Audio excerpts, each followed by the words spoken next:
Hi, Keith here again, your inner game coach, back once more in our continuing series to help you understand the workings of your inner game and how to overcome the obstacles in your life to get what you really want. Today I'm going to talk about time management and specifically about time blocking. This has really helped me to become more efficient, get more done in less time.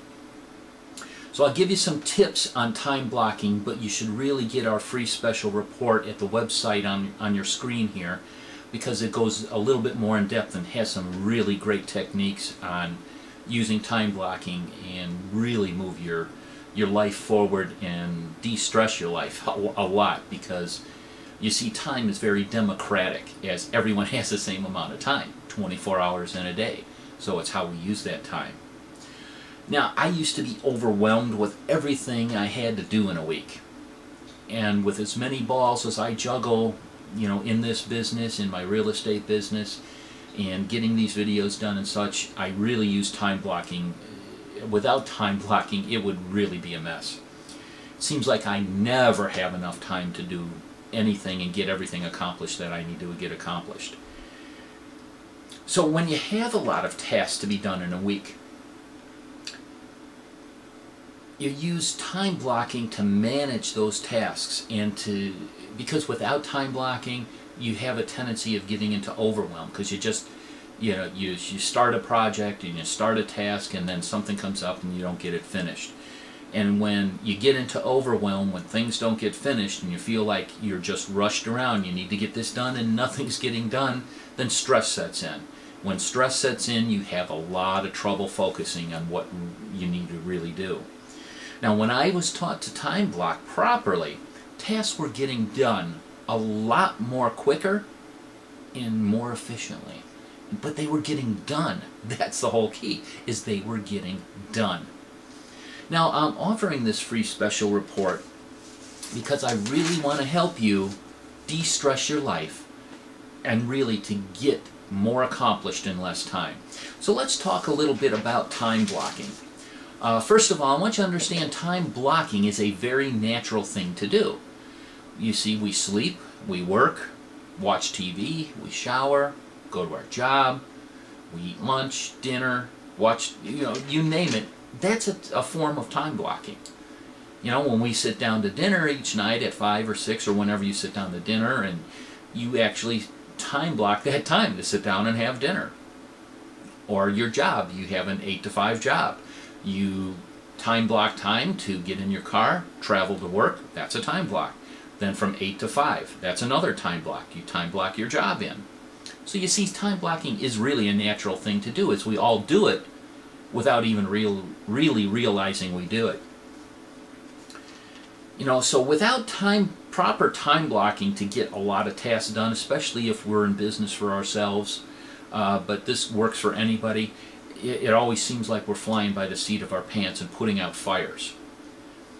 So with time blocking, we want to start a task, and that task should be totally uninterrupted time. That time is totally focused on the task at hand. That means no phone calls, no emails, no disturbances unless the office or the house is burning down or it's a complete emergency. So get very focused on what needs to be done. No interruptions. Now, I always like to start for a plan for the week. A plan for the week I usually do on Sunday afternoon or Sunday evening. Then I prioritize those tasks that need to be done, and then I write in specific times during the week that I want to work on it. And you don't have to complete it, but just work on a part of a task to eventually get it completed. And don't try to time block big chunks of time. Master the 15 to 30 minute time block first. So you want to time block something between 9 and 9:15 or 9 or 9:30 or whatever your time block is. So smaller chunks of time, because that's less of a chance of being interrupted in those smaller chunks of time. And be specific about what you want to do with your time blocking. So on Sunday night, when you set your time blocks up, let's say you want to use marketing from 9 to 9:15 or 9 to 9:30. You want to do marketing. So what specifically do you want to market? Are you picking out new lists to market to? Are you doing mailings at that time? Are you, writing out new sales letters? Or say you want to do return seller calls. Who specifically do you want to call back? This eliminates any time-wasting activities to get the most productive time out of that 15 to 30 minutes.